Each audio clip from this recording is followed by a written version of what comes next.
I'm starting a new project. It is going to be a Maloof Lowback. I built one of these in 2009, so that's been quite a long time ago, and only one I've built. But I want to do another one, and I had a piece of ash. This is Modesto Ash. It was cut at the local sawmill probably 12 years ago, something like that. That piece of wood has been outdoors, exposed to weather, etc.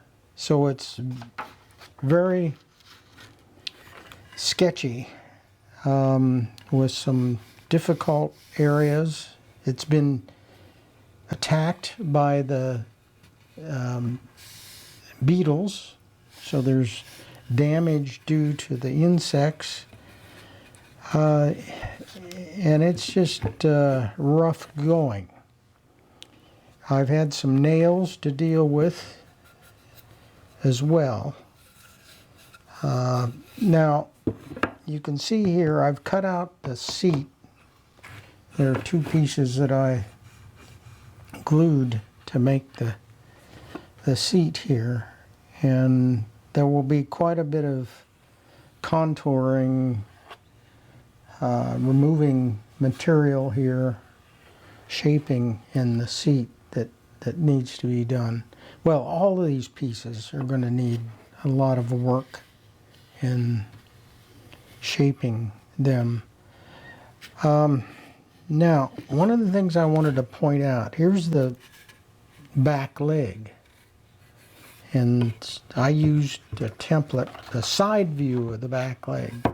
So I used a template, made a template out of SketchUp, and cut this out to this shape. But there's another shaping, and that is from the front view.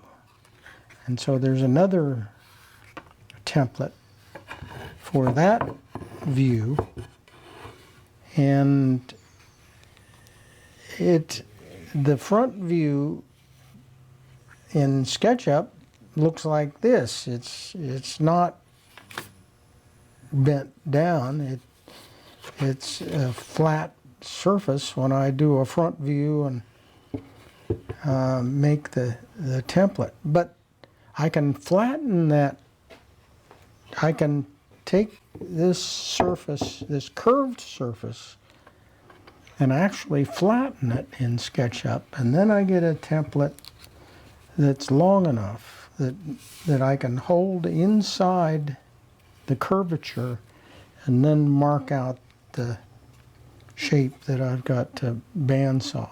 So that's quite a big help. All of these pieces require shaping from both directions.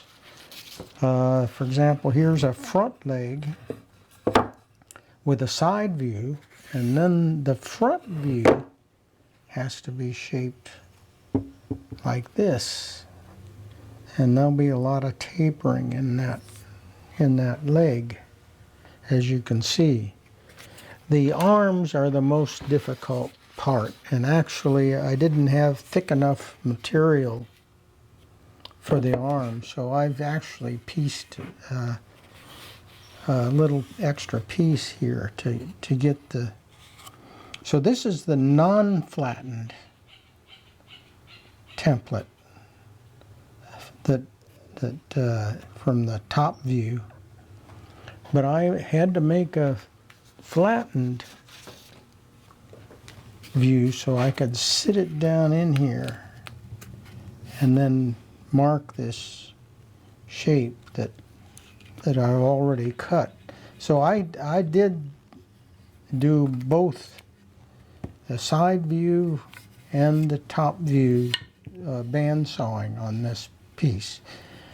There's a little bit of, you probably noticed, there's a little bit of glue here. It's that is required to fix some of these poor areas in the lumber. So I've got quite a challenge dealing with this lumber.